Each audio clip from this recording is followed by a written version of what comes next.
Hello everyone, so good day.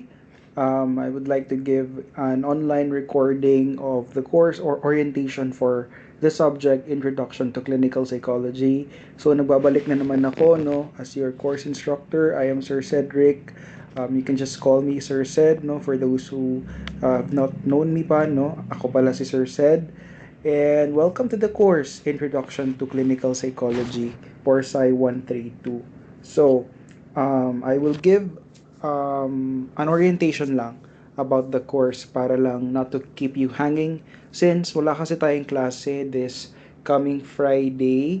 I cannot meet you since I had a client that is already scheduled. I had to meet that client. That's why I had to leave this meeting. I mean, this recorded meeting for you to watch. Anyways, without further much ado, let's begin. So I am Sir Said. I am a licensed psychologist and psychometrician with over 5 years of teaching and clinical experience. I am already a part-time faculty member under the College of Health Sciences and a member of the BS Psychology program. I am a full-time in my clinical practice, no? So, basically, I'm one of your faculty members, one of your psychology professors in the BS Psychology program. So, welcome to the course, Introduction to Clinical Psychology.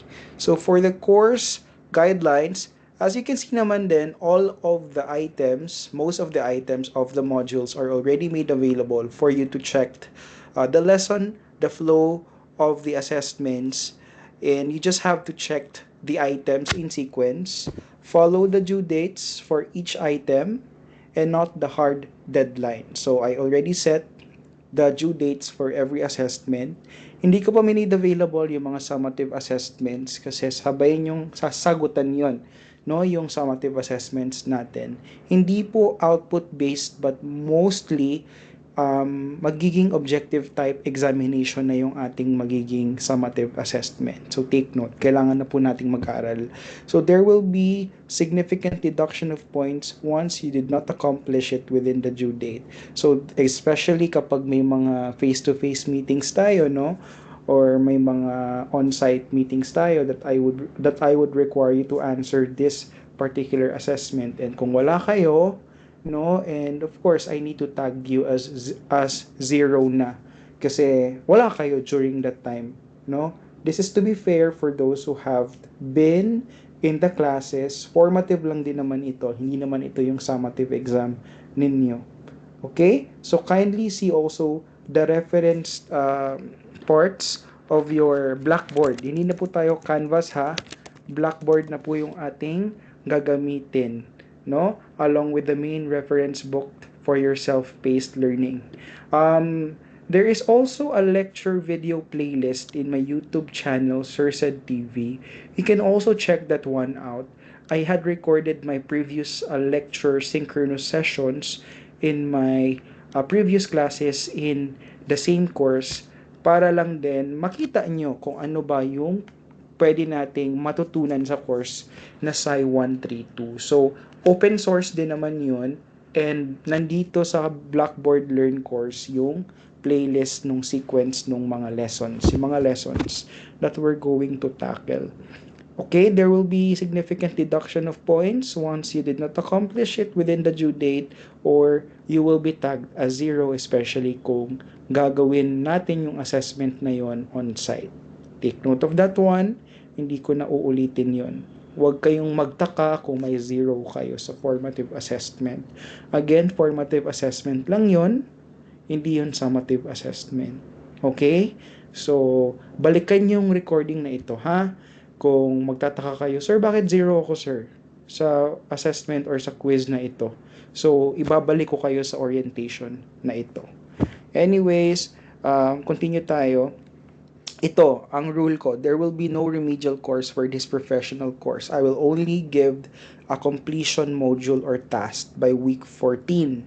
And a failure to comply with it will result with a grade of 5.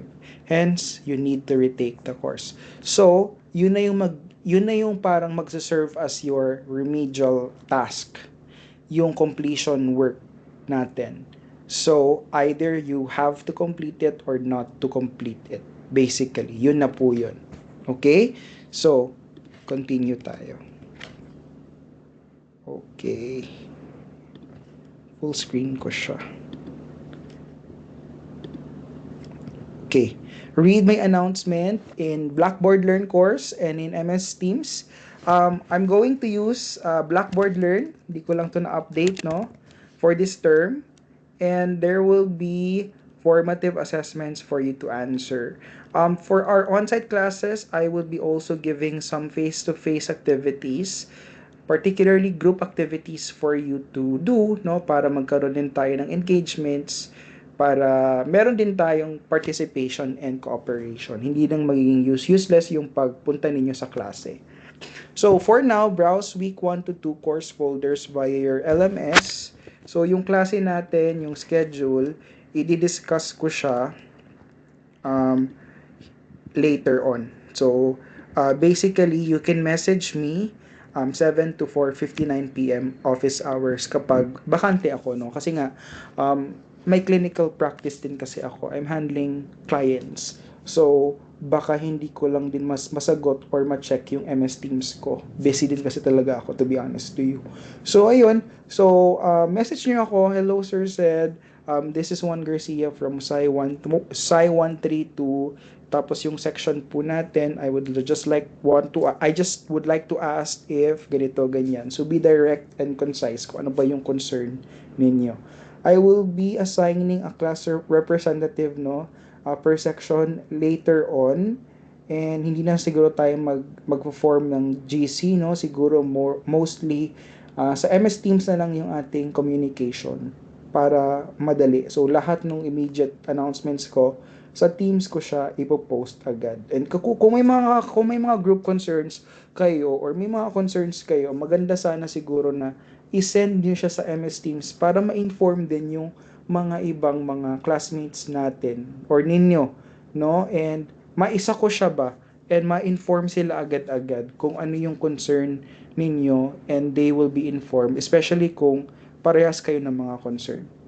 Okay, attend the intended schedule a class of our course in case of changes or canceled class schedule. I will be sending an announcements, more likely na sa MS Teams, just like yung ginagawa ko sa inyo, no? I'm sending you updates of our classes.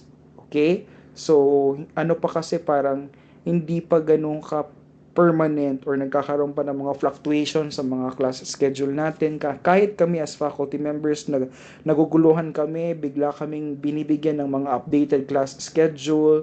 That's why hindi namin set yung final classes namin, no? So, I would also want to seek for your understanding and patience din in that matter, no? Kasi hindi rin biro na bibigyan kayo agad ng ganitong schedule, hindi na nakapag-commit na kayo, no, in other matters. Anyways, remember this is your major course. Please make this your priority. Ayan. So for my educational attainment, I finished my master's in San Pedro College of Davao, major in clinical psychology, MS in psychology, year 2022, Bachelor of Arts in psychology in Ateneo de Davao University, year 2017. And I also took certification courses or mga postgraduate certification in forensic psychology and in ano nga yung isa, yung trauma support certification. So ngayong year lang din yun, no? Aside from that, I am also a registered psychologist and psychometrician. Ayan. So this is the course. This is a 3-unit course, Introduction to Clinical Psychology. This will provide an introduction to the scientific and applied foundations of clinical psychology, which covers history, major concepts, theories, assessment methods, diagnostic frameworks, ethical standards, and diverse psychotherapeutic approaches that is used in the field, no, of clinical psychology or psychology in general. The students will then explore the roles of clinical psychologists, across different settings and develop a foundational understanding of assessment, diagnosis, and intervention within a culturally competent and evidence informed framework. Okay, so here are the course outcomes. CO1 describe the foundation, history, ethics, and cultural considerations of clinical psychology. Mediating outcome 11 understand the origin, scope, and evolution of clinical psychology. MO12 historical milestones and key figures. MO13 major ethical principles in the clinical practice, and MO14 understanding of multicultural competence and sociocultural influences on mental health. For course outcome 2, to explain the diagnostic systems interviewing processes and major psychological assessment methods. Mediating outcomes 21, identifying the structure, purposes, and controversies of DSM-5 based diagnosis. MO22, describe the principles and procedures in clinical interviewing. MO23, understanding cognitive and intellectual assessment tools and interpretations. MO24, major personality and behavioral assessment approaches and their applications. So for the course outcome 1 or module 1, this covers more of the foundation, introduction, ethics, and clinical psychology. Well, for the module 2 or course outcome 2, this focuses more on assessment, psychological assessment, methods, interviewing, and the different tests that is being used, personality psychological test. And for the course outcome 3, this focuses more on psychotherapeutic approaches and also specialized areas of clinical psychology. So for CO3, compare major psychotherapy approaches and identify key applications in specialized areas of clinical psychology. MO31, compare different psychotherapy orientations and their theoretical foundations. MO32, identify common therapeutic factors and elements of effective treatment. MO33, differentiating cognitive, behavioral, humanistic, psychodynamic, and other therapeutic models or approaches. MO34, explain the principles, processes, and ethical considerations in group and family therapies, and so on and so forth. So, ito naman ay nasa syllabus po natin. So, check nyo na lang yung nasa Blackboard Learn course. So, for the division or for the grade criteria or grading system, we're going to utilize a formative assessment as 40% and your summative assessment as 60%. So for the formative assessment, this will include both online and the face-to-face assessments or activities on other requirements na nasa Blackboard Learn course ninyo. And also your attendance if I would include that in your grade then, no? And for the summative assessment, this will correspond your exams for every module. So I will be making that available in a certain period of time, and it's not available for the entire week, no, or duration. So nasa period lang siya that nasabay-sabay kayong sasagot dapat. Okay? So again, Blackboard lang siya and dapat nyo siyang sagutan in one sitting. Okay? So next, for my contact details, you can message me in my MS Teams, no? I do prefer that you message me on my Teams, and this is my Outlook email. So, for our classes, no, para mas maging clear din sa inyo. So, I do understand that you also have your subjects in your other courses then, no? So, tentatively, since dalawang Friday kasi yung wala tayong pasok next week and next week, more likely we're going to use the Wednesday online classes. That will be this. So, for all sections, 9:30 to 10:45, Psi 132, C407, 12 p.m. naman si C406 and 1:15 si C408. Ito yung gagamitin nating schedule for week 2 and week 3.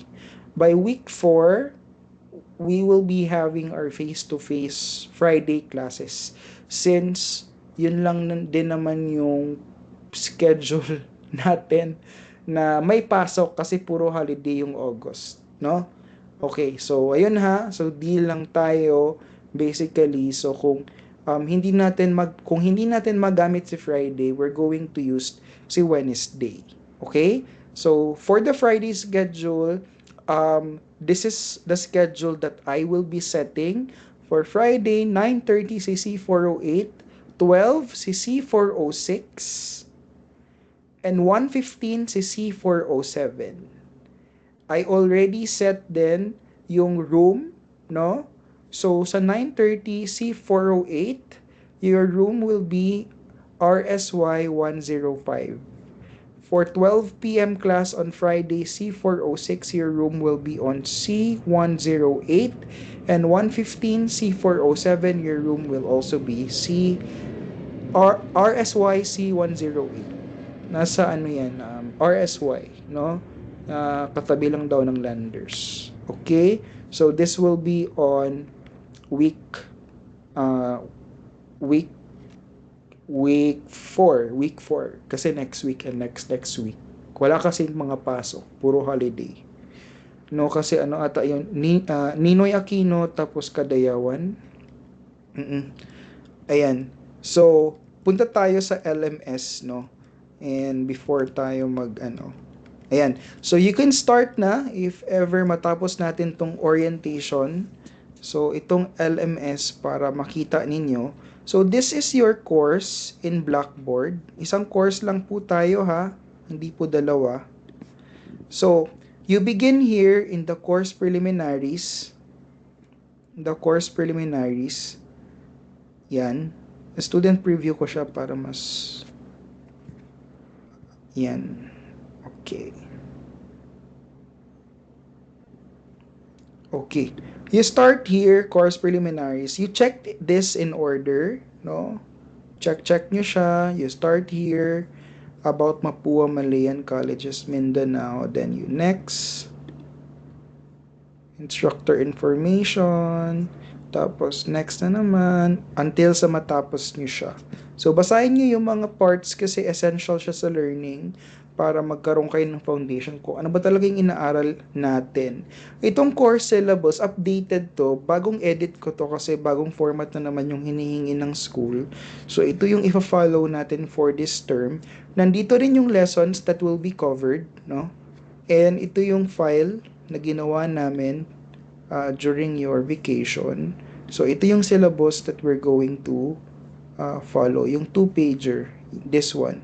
So, for the references, ito yung mga ginamit ko na mga references. My main reference book is this one, Pomeranz, Clinical Psychology, Science, Practice, and Culture, 4th edition. Ito yung main book na ginamit ko sa lessons ko, sa discussion ko. Ito yung ginamit ko na libro. Si Tral, ito yung ginamit nila Ma'am Jera before, no? Pero mas gusto ko kasi si Pomeranz kasi very ano na siya, masasabi kong OG siya, no, as compared to Thrall kasi pang baby kasi si Thrall, kumbaga very intro lang siya. Mas gusto ko kasing i-orient na kayo dun talaga sa practice. And of course, APA, American Psychological Association, and other books and references. Ayan, so ito po yung lessons natin. This one, Introduction to Clinical Psychology, blended all, no? So, combination siya basically nila assessment, psychological assessment, abnormal psychology, and psychotherapy. So, assumingly, parang feeling ko tapos naman kayo dun sa tatlong subject na yon. Okay? So, that's why parang ito na ata yung pang 4th year talaga na course. Sige.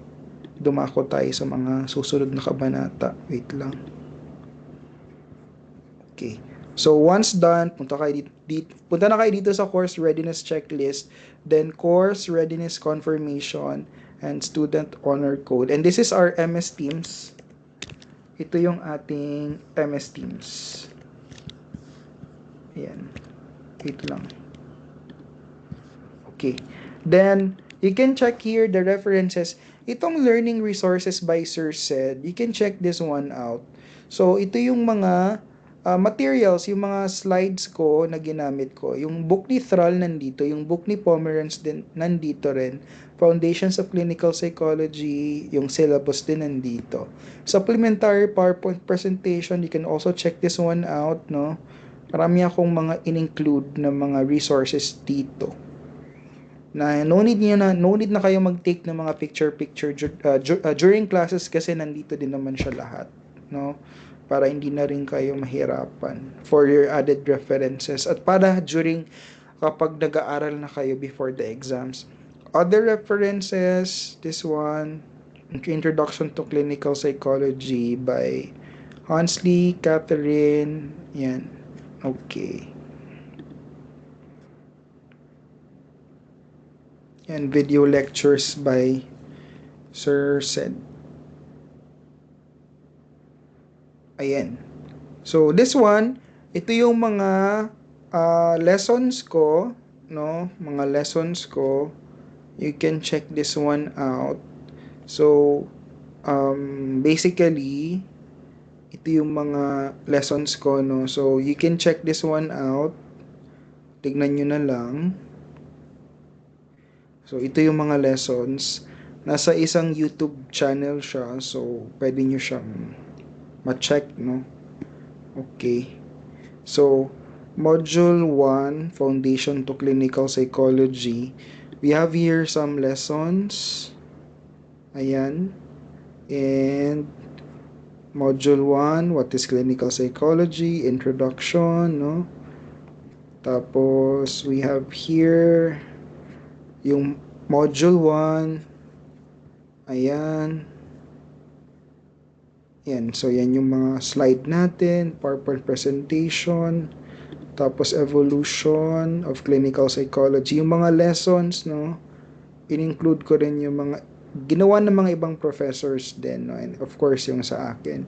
Then, ito naman, mga quizzes to. So, marami tayong quizzes. Week 1 quiz, evolution. So, yung evolutions of clinical psychology classification. So, yun yung covered ng quiz na yan. Tapos, week 2, ayan. So, covered din niya some part of module 1. Week 3, formative essay. Some part din siya ng module 1. And week 4, I guess ito na yung ending part na ng module 1. Ganyan. So, basically, yung flow ng lesson ay nakadepende rin dun sa quiz natin. 'Di ba? 4 na lessons 'yon. So kung anong week or kung anong part, parang lesson 1, lesson 2, lesson 3 and lesson 4. Parang ganun yung pagkaka-divide ko sa quizzes ninyo para hindi kayo malito, no? Lesson 1, lesson 2, lesson 3 and lesson 4. Ayan. Then module 2, nandito rin yung mga lessons natin. Module 2 lessons. So, puro about assessment to DSM-5 based diagnosis, clinical interviewing, cognitive and intelligence assessment, personality and behavioral assessment. Ayan. So, explore nyo na lang. I will not spoon feed you with everything, no? Kayo na mag-explore. You have to learn about this, no? And at least ako, nag-guide ko lang kayo on how you will going to maneuver this one. So, yung exam kasi, hindi ko pa siya na made available. So, I will be making that available once na okay na siya. Lahat. Module 2, ayan. So, meron din tayong mga essay type or mga output-based. Yung mga reflection, ganyan. So, Module 3, this one. So, yan, yung mga lessons natin. Kami available na siya, and you, if you want to answer it, the assessments, then you may answer the assessments na. Wala akong problema doon. If you want to answer it in advance, you may answer it na din. Okay.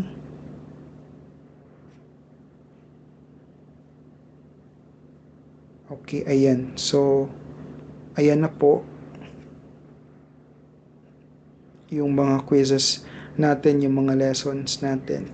And this one, Psychology of Anxiety, Mood, and Substance Use and Addictive Behavior, this is a Coursera course that you need to accomplish by the end of the term. November 6 ang deadline nito. Dapat tapos na kayo by November 6. Make sure lang na may progress kayo every week. So you need to submit this one, or you need to accomplish this one, and you will be getting a Coursera certificate. No, once you finished this one, may mga modules din siya. Module 8, may mga quizzes din kayong kailangang sagutan dito. Di naman siya masyadong mahaba, honestly. So, since Coursera kasi isa po ito sa binabayaran po natin, no? So, encourage kami na talagang gamitin si Coursera. And part po ito, no? Part po ito dun sa exam ko, sa summative assessment sa module 3. So once nag-submit kayo nito, automatic 50 points na ata kayo sa 50 points na kayo agad. 50 points na kayo agad sa may additional na kayo na 50 points sa exam. So mostly objective type yung examinations ko, may 50 items, may 80 items, no? May mga ganun. Mga around 50 to 80 items ata yung mga examinations ko. Types of exam, multiple choice, tsaka true or false. Yun lang. Objective type siya lahat. Walang essay, walang submission type, walang output based. Puro siya objective type para masanay kayo sa board exam. Okay? So, ganun lang. So, aansaran nyo siya in one sitting and kailangan kayong makapag-submit ng inyong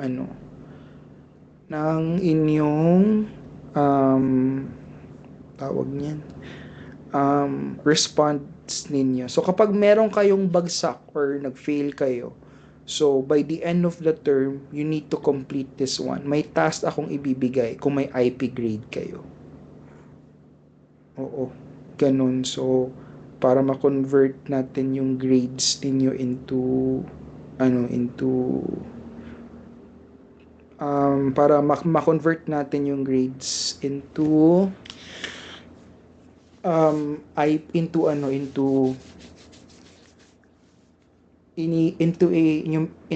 a numerical score, no, or grade. Pasensya, medyo pagod na talaga si sir, no. Anyways, so ayun, so kung hindi nyo ma-access to, wala akong alam actually. Try niyo na lang i-message si ICEL.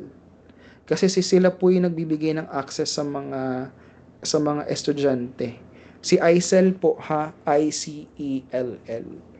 Si ICEL niya na i-contact kasi sa department diyan po na department yung nagbibigay ng, or yung in charge for that one. Okay? So, yun lang. So, for your questions, wag muna kayong mag-send ng questions sa akin sa Teams, no? Medyo busy talaga ako. Siguro during our class na lang sa Wednesday, doon na lang kayo mag-send ng questions during our class para isahan na lang lahat, ha, please. During our class na lang this Wednesday, wag na lang muna kayo mag-send ng questions sa Teams kasi makaka-bombard lang siya. Oo, para maano lang, maisa-isa lang siya, no? So, explore nyo lang, no? Isa-isahin nyo na yung mga lessons. So, yung mga video lectures naman, pwede nyo namang i-check din para makinig lang kayo doon, no? Hala. Okay, sorry. Na-click ko yung quiz. Okay, so, ganun. So, basically, check nyo lang yung mga modules, ganyan.